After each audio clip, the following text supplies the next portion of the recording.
കഥ കസേരകളി കഥകളി. വന്ന് പോരാളി ഷാജികളെ പോലും സഹാക്കൾക്ക് വിശ്വസിക്കാൻ പറ്റാതായിരിക്കുന്നു. പണ്ടൊക്കെ സോഷ്യൽ മീഡിയയിൽ പോരാളി ഷാജി ഒരു കാര്യം പറഞ്ഞാൽ സഹാക്കൾക്ക് അവൈലബിൾ പിബി കൂടി തീരുമാനിച്ചതുപോലെയായിരുന്നു. ഇപ്പോൾ ഇത്തരം ഗ്രൂപ്പുകളെയും ബൂർഷകൾ വിലക്കെടുത്തിരിക്കുകയാണ്. എന്തായാലും ജയരാജൻ സഹാവ് പരിശോധന തുടങ്ങിക്കഴിഞ്ഞു. ഇടതുപക്ഷമെന്ന് നമ്മൾ കരുതുന്ന സോഷ്യൽ മീഡിയയിലെ പല ഗ്രൂപ്പുകളെയും വിലക്ക് വാങ്ങുകയാണ്. ചെങ്കോട്ട, ചെങ്കതിർ, പോരാളി ഷാജി. ഞങ്ങള് ഷാജിമാരാ.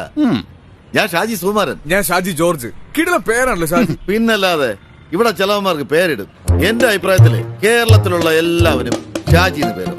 അത് പൊളിക്കും. ഇതൊക്കെ നമ്മൾ ഇതിൽ കാണുമ്പോൾ നമ്മൾ നിത്യേന ഇത് കണ്ടിട്ട് അതിൽ കുറേയേറെ ഇടതുപക്ഷത്തിന് അനുകൂലമായി കാണുമ്പോൾ നമ്മൾ അതിനെ തന്നെ ആശ്രയിക്കും. പക്ഷെ ഇപ്പൊ കാണുന്ന പ്രവണത അത്തരം ഗ്രൂപ്പുകൾ വിലക്ക് വാങ്ങുകയാണ്.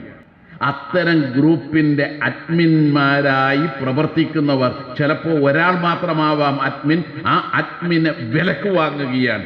ആ വിലക്ക് വാങ്ങിക്കഴിഞ്ഞാൽ പിന്നെ ആ അഡ്മിൻ നേരത്തെ നടത്തിയതുപോലെയുള്ള കാര്യമല്ല വരുന്നത്. പിന്നെയോ ഇടതുപക്ഷ വിരുദ്ധ, CPM വിരുദ്ധ. ആരാടോ ഷാജി? സ്ഥല എസ് ഐ അല്ലളിയാ, ഈ മിമിക്രിക്കാർ ജയന്റെ സൗണ്ട് എടുക്കുമ്പോൾ പറയാറുള്ളൊരു ഷാജി ഇല്ലേ? ഷാജി.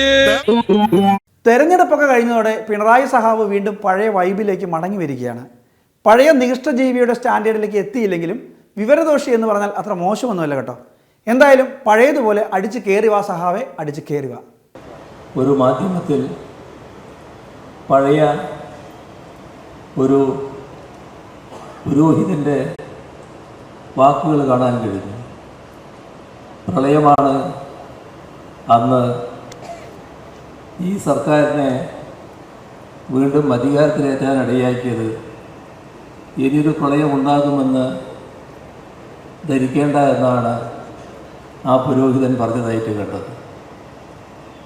പുരോഹിതന്മാരുടെ ഇടയിലും ചിലപ്പോൾ ചില വികരദോഷികളുണ്ടാവും എന്നതാണ് ആ വാചകത്തിലൂടെ വ്യക്തമാകുന്നത്. അദ്ദേഹം പറഞ്ഞ ഭാഷയിൽ അത് പിണറായി സ്റ്റൈലാണ്.